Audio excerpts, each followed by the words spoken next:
Hey there you guys, and welcome back to the very final part of my randomized reclassing run of Fire Emblem the Shadow Dragon. Today, we're just gonna read out some plot here, and then we're gonna watch the post-game stats there, which I am very much looking forward to. Yeah, I'm sure characters like Merrick just did a tremendous amount of work there, but yeah, more of that here in a second. But let's see here, let's get on with the plot first. The fires of war that had raged across Arcaneia would die, and light would come to take darkness's place. But before any of that came to pass, there were a final few moments of Marth's tale that need telling. Okay, maybe we have some additional plot here now. Marth, you did it! It's finally over! Well, you know, actually you did it, Cheetah. You kicked Medea's ass all by yourself, essentially. I mean, heck, I don't even think she took any damage there. Did Wolf even need to use a single recover staff? I don't remember. But just whatever. I gotta watch or rewatch the footage there. I waited a long time for this day, and now I am not entirely certain what to do with it. Marth, we haven't talked much since leaving Talis, but I thought, do you know where you will be going, and can I come with? Oh, to Altea, of course. War has left my kingdom in shambles. I cannot waste another day. I must return to help rebuild. So, I suppose that means you have bid Talis farewell for good. Don't be silly, Shida. I need to at least go thank your father and tell him the fighting is done. Yeah, indeed. And thank him for, well, housing you for all those years there. Yeah, that was very brave of him. My father? Marth, I am not asking about that. I am asking if you want to hitch up with me. Never mind, please excuse me. And off she goes, oh, damn it. Yeah, Marth, why have you got to be so thick-headed? Come on, dude.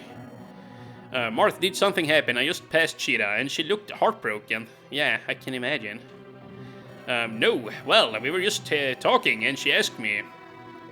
Okay, well, okay, he just retells there. Haha. Oh, Marth, you silly boy. How can a man who faced the Shadow Dragon... It was actually not him who faced him. It's so funny how Sheeta went. Oh, it's so friggin' funny how it turns out Sheeta did all the work and he just sat back there. You know, he was too weak. And yet they still give him all the credit here. How can a man who faced the Shadow Dragon be so desperate to avoid facing his own feelings? My what? I don't know what you're talking about. You wish to send Sheeta home to Talis, and then return to Altea alone? Is that truly what you want? Well, that's that's where we both belong. I don't see what my wants have to do with anything. Clearly not, Marth. If you do have anything to say to Sheeta, say it now. Love cannot always make the leap from heart to heart by self. Sometimes you must speak it aloud and give it wings. Well put there, Nina. Surely a great leader like you can muster the courage for that. Well, I would hope so. Yeah, this is nice. We didn't have this scene in the original game. Then it just kind of faded away there. After she tries to express her feelings to him, you know, provided that she's still alive by the time you fight Medeus. And then, like, if you have other characters alive, they will also try and push her into talking to Marth. But yeah, you never kind of get this scene here. And they also had that talk, I believe, back in Medeus' chamber there, which is a little bit weird. But yeah, let's see. Can I have a moment, Cheetah? I did not speak my heart before when I said I would go to Altea. Well, I had hoped you would be at my side. As you said, we have not spoken much since Talis. With you, I felt I never had to say a word. If the battle started to take its toll, you were always there, close by. I would see you there, so brave, I mean. And I would, derive. Yes, I derive great strength. Derive. ... Why is this so difficult? Sheeta, I'm just trying to tell you. Okay. Well, the feeling is mutual. That's nice to see. So concludes the tale of Falcon, Blade of Light, Marth its wielder, and his battle with the Shadow Dragon. Yeah, well, a few things are completely wrong there. We never had the Falcon for one, and yeah, so therefore Marth was never willing it in his battle against the Shadow Dragon. Herein, its events have been chronicled, that none may ever forget. Yeah, okay, here we have the campaign summary, but yeah. Yeah, what a fun game here, though. Like, yeah, they pretty much just, well, improved on all aspects of Fire Emblem Mystery of the Emblem there, you know. The game plays even snappier, and holy crap, 95 turns for Chapter 3. Yeah, see, that's why I'm never gonna be playing this game on hard mode 3, I mean hard mode 5 there. Yeah, holy crap, it's just way too annoying.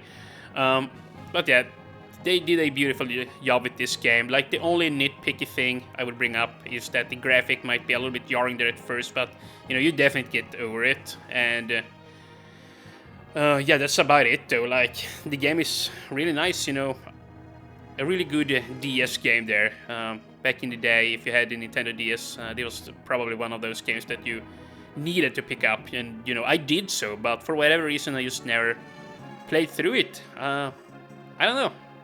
Then I got it on the Wii U much later in life, but at that point I didn't play through it either. But here I am now today, you know, and I've done it. And Chapter 24, you know what, that took 60 turns apparently, holy crap. Of course, yeah, we grinded for so damn long, that's why. Jeez, dude. Okay, but yeah, can we see the character stats here now? Marth. Oh, Jesus. 129 battles, 69 wins, very nice. Marth returned to a War-Torn LT and devoted... Okay, well, yeah, there's just no way I'm gonna be able to read this. Shida, too, had a nice amount of battles and the same amount of wins as Marth. She actually had more battles. Holy crap.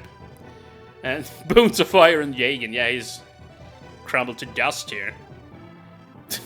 By that freaking... well, Drak Rider, I believe it was, with a javelin. Well, yeah, Kane died back in Chapter 4. He was gonna be a very solid archer had I just not lost him. And Abel. Yeah, very nice. Let's see here. Drog, he died too. He actually had more battles and wins than I thought. And yeah, Abel, you know, he did pretty well. Dude, this is going by so fast. Gordon, Riss.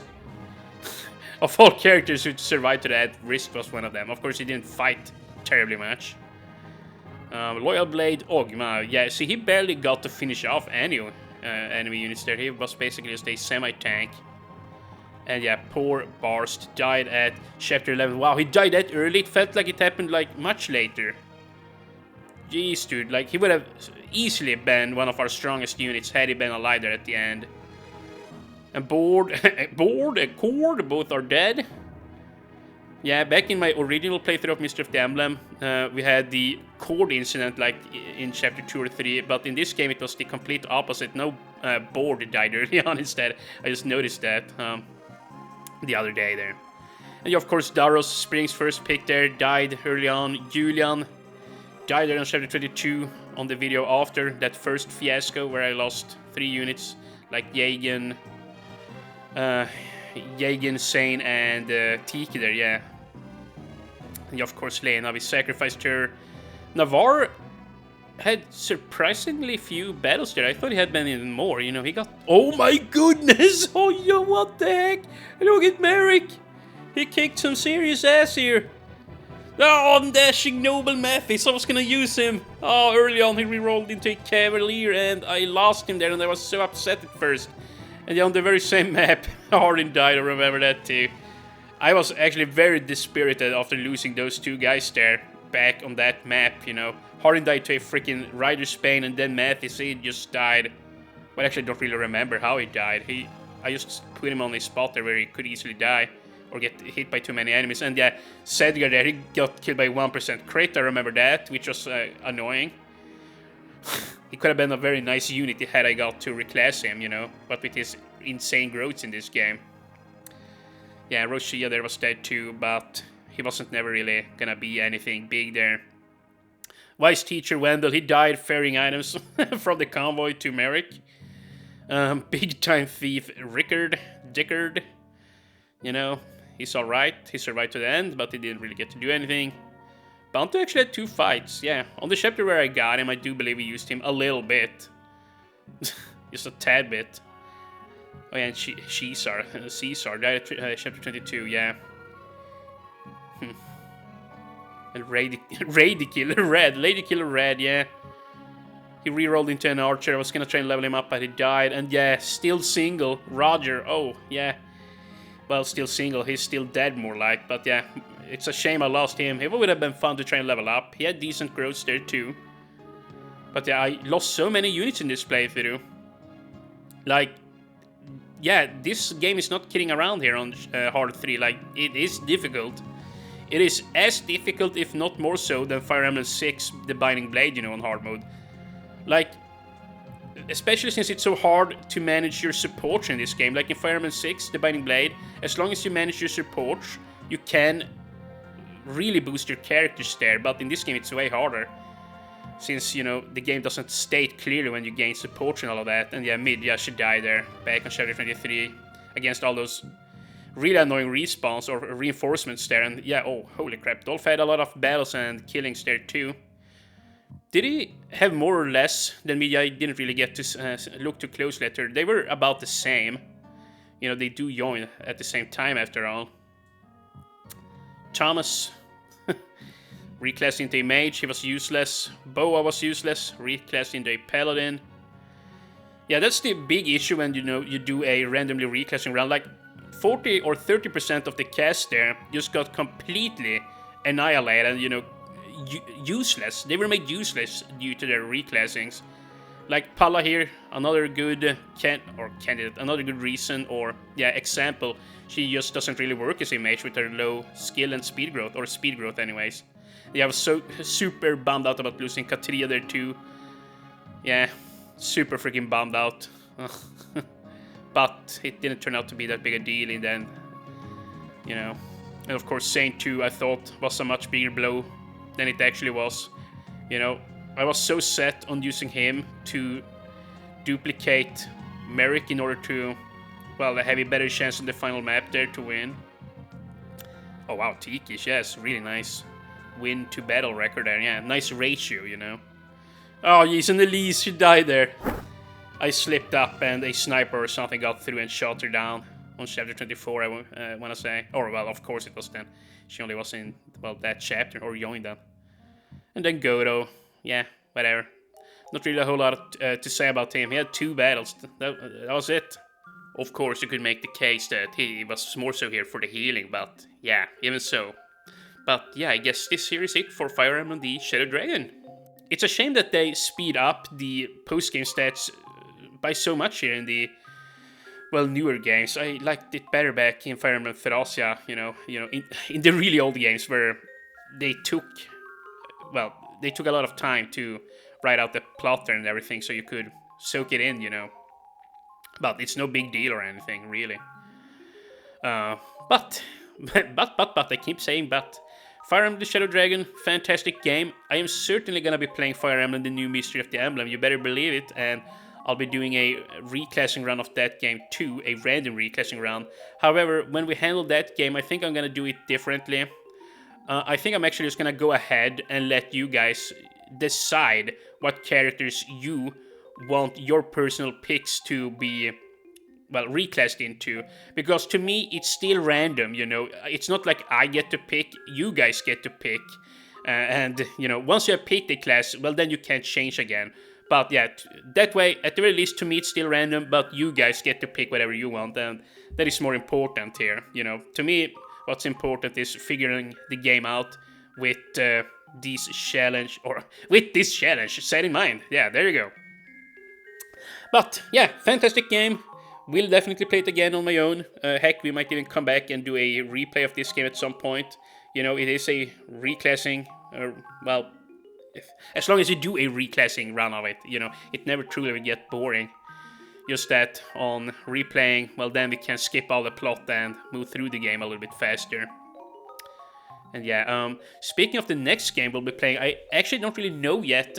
I've been leaning towards either doing Fire Emblem, you know, the Path of Radiance on the GameCube, a Maniac run of that game, if I can find a translation of it. You know, I can't play on Japanese, that's not gonna fly. But I was also kind of feeling like doing Fire Emblem the Binding Blade again, you know, that on hard mode. Hard mode, I don't know what happened there. I wouldn't, oh my god, I'm just falling apart. I wouldn't mind doing or starting up another hard mode round of that game again, you know, with hardcore settings there. That could be fun. Take another step at that game, and yeah, I'm not gonna go down the Sakaean path this time around, and instead I'm gonna level up the Pegasus flyers there, and we'll go on the Ilian path. That would be a lot of fun, and it would also become easier than my last round there. You know, the Sakaean path kicked my ass. Like, it was so annoying there with how quick all the enemies were. But the Ilian path would be slightly easier at the very least. And it is fun leveling up your flyers. Yeah, you just gotta be careful not to lose Tana back on chapter 1 or 2, you know, whenever she joins. That's how it went down on my first playthrough. But yeah, I'm probably just gonna do an update video for that, and then I'm gonna look for some input there from you guys too. See what you guys want to see. So yeah, Fire Emblem, The Path of Radiance, or Fire Emblem, The Binding Blade. And then we'll probably do New Mystery of the Emblem after that. Yeah, I think it's gonna be, well, nice to have a small break here, you know, in between, well, reclassing rounds so that we get something else, you know, at the very least one game in between. But yeah, do not believe for a second that I'll skip New Mystery of the Emblem. We're definitely gonna play that one. It's gonna be a lot of fun, I'm sure. I wonder how, like, yeah, should I even be talking about this? Like, I have seen some footage of New Mystery of the Emblem, and I wanna say, like, they removed the gems in that game, or like they are still around, but they don't increase your growth, but instead they just give you stats instead, you know, flat out. Something like that. It's gonna be a lot of fun to see how that game pans out at any rate. Yeah, and I'm probably gonna do a hard mode run of that game, or, well, we'll see. Hard mode or Lunatic, but not the hardest setting. Yeah. But yeah, just whatever, I'm talking too much here. Thank you guys so very freaking much for watching. I'm gonna take a week or two in between playthroughs here now. Heck, maybe we can do some NES game or something like that. Whilst I'm thinking, you know, something short, something sweet. But yeah, I want to have a break, and I want to just relax for a bit in between games here so I don't get burnt out, you know. It's just how I typically do things here. But yeah, I'm also going to do an update video there where I'll ask you guys what you think on what we should play next, you know. And then we'll see in which direction we go. But yeah, see you guys in whatever we play next. Or actually, I'll see you in the next update video. Bye-bye.